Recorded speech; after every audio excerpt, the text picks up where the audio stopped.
the last presentation of the day, and thank you so much for the invite. I feel it's only appropriate to acknowledge all of the players and the actors that have brought us to this point. And I know that the Agricultural Loans Fund has had already people recognised, and I just wanted to amplify that. There's a lot of work that goes on under the waterline by people that are highly committed to bring this to bear. And I have some privilege, obviously, to talk to it today. But I actually just want to make sure I recognise all of the players and the actors, because there's been many.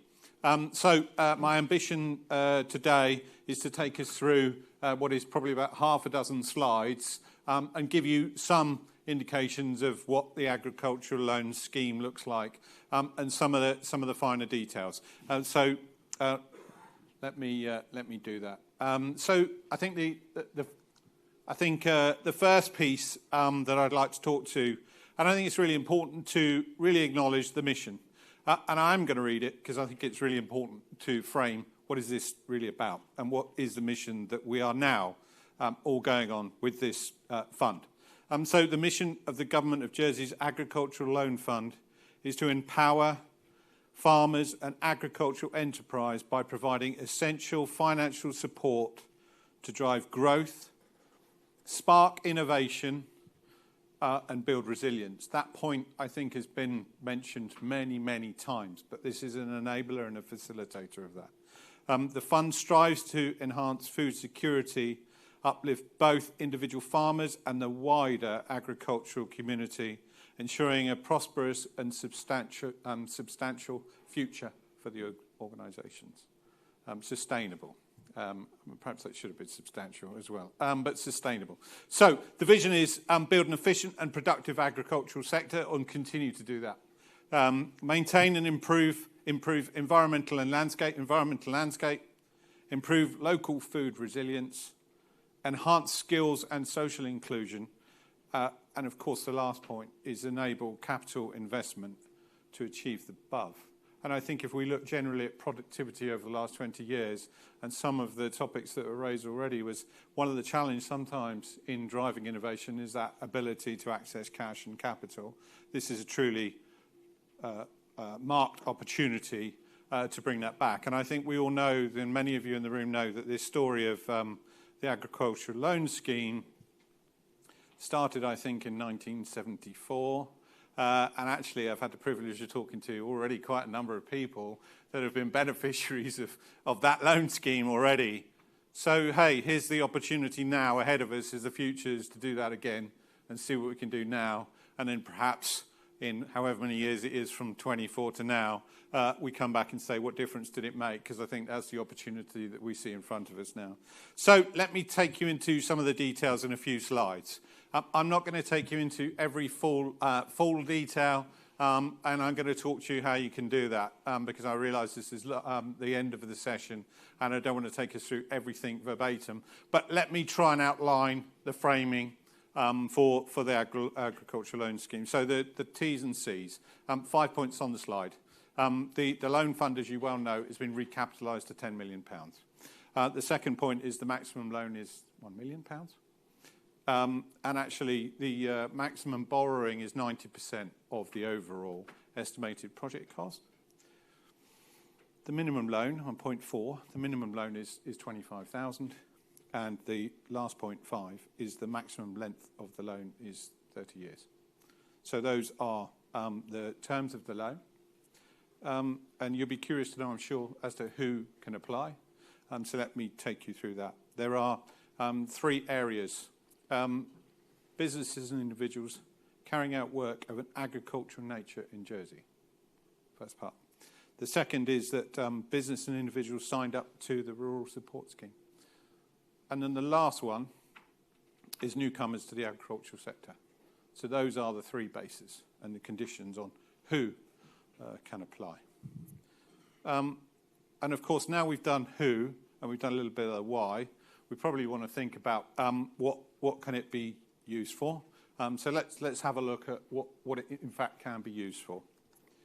So there are three highlights, I guess. The first is to purchase The second is to construct.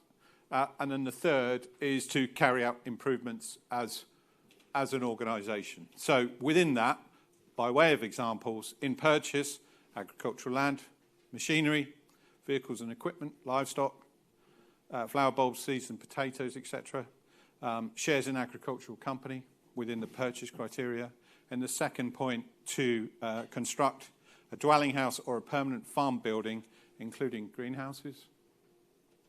And then in the third area, in the area of improvements, to an existing farm building, or to convert into a dwelling house, and something that would contribute to more efficient and economic farming of agricultural land. So, I think the next slide is really about, well, what's the North Star? What's the North Star? Why are we doing it? What's important? And what could good look like? And this is what it's really about, as all of us together as a sector, is about thinking about how can we use it. And so there is merely just some examples on here about the way in which you might be looking to use those funds. And so if we think about what does good look like at the end of this, helping resilience, it's been spoken about an awful lot already today. Thinking about skills. Perhaps thinking about automation. What does the automation look like? How can you get automation into an organisation? And many of you already have, I know. And it's always something that personally always impresses me, the level of productivity and automation that's already in many of your businesses is quite phenomenal, actually. Innovation, positive impact and social impact. I think we've spoken about that an awful lot, incredibly important.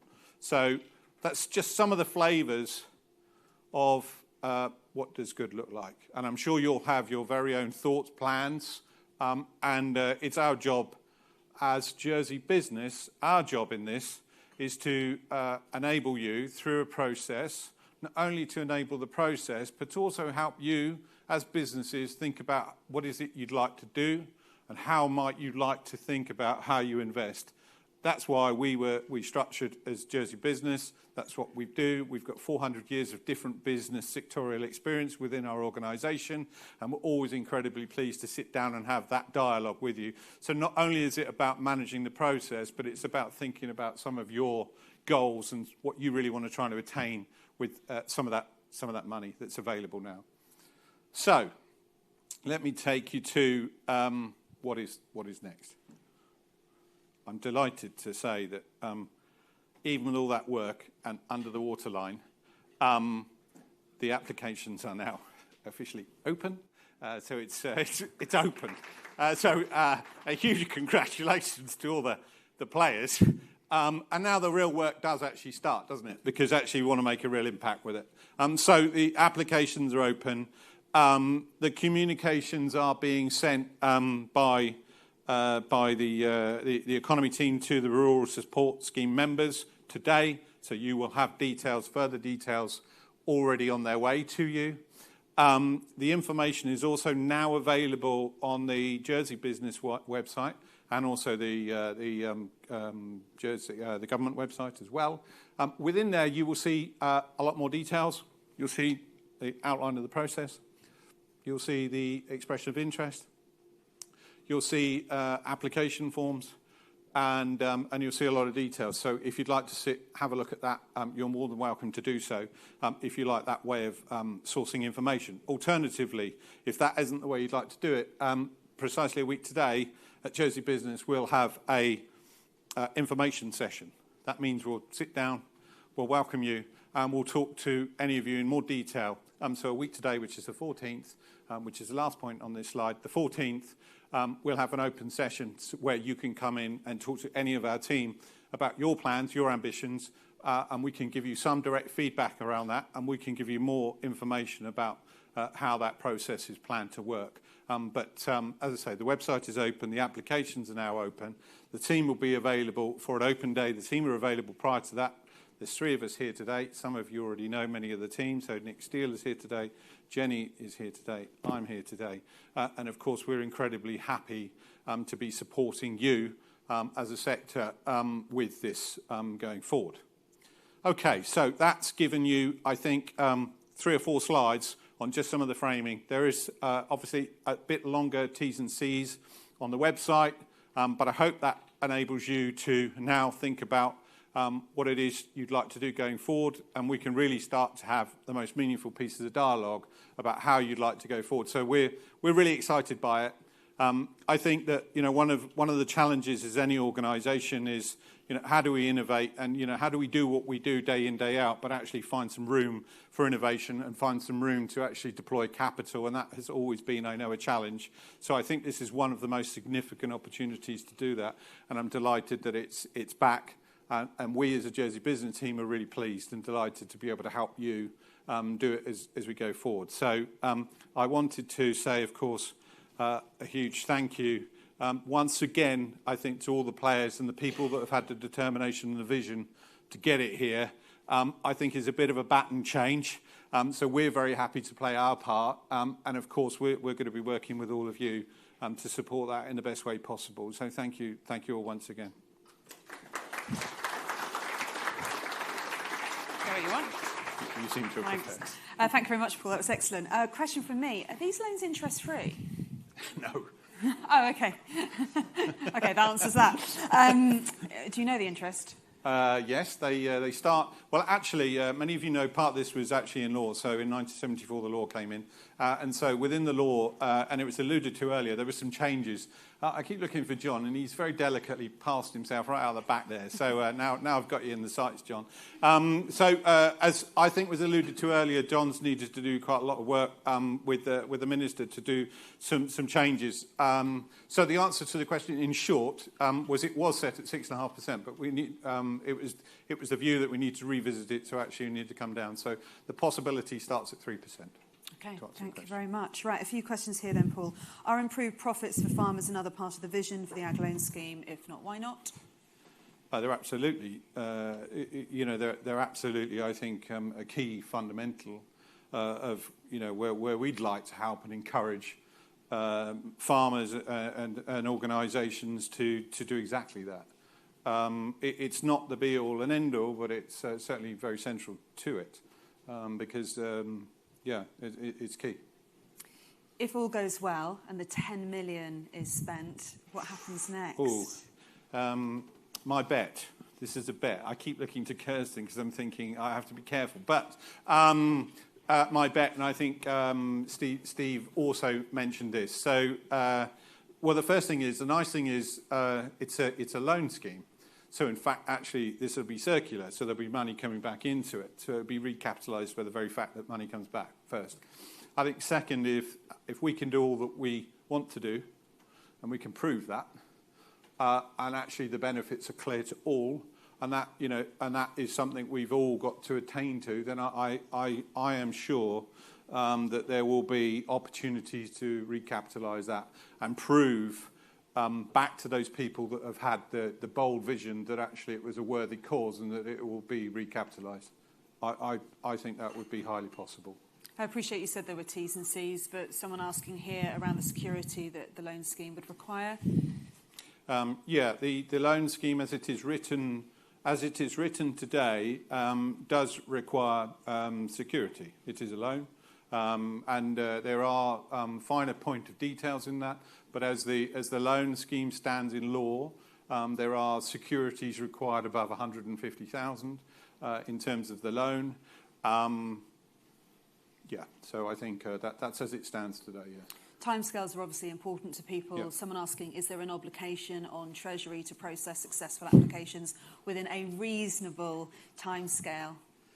I would hope that there's an obligation on any one of us that touches this to recognise that timescales are really important. What we have done with all of our colleagues is we've spent a great deal of time working on a process that is something that is clear to all, so we can go through an incredibly robust system and process that is understood by all so that we can get the optimum amount of efficiency. Why did I say it in answer to the question?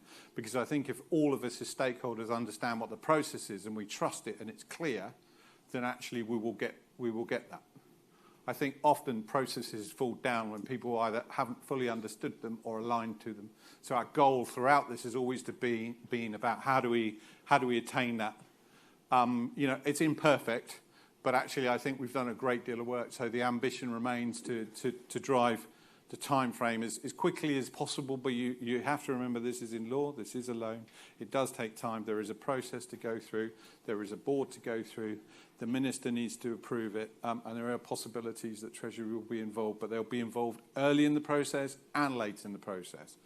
So that's the current lay of the way the system works. This one being asked, are sports that manage and maintain land included in the scheme?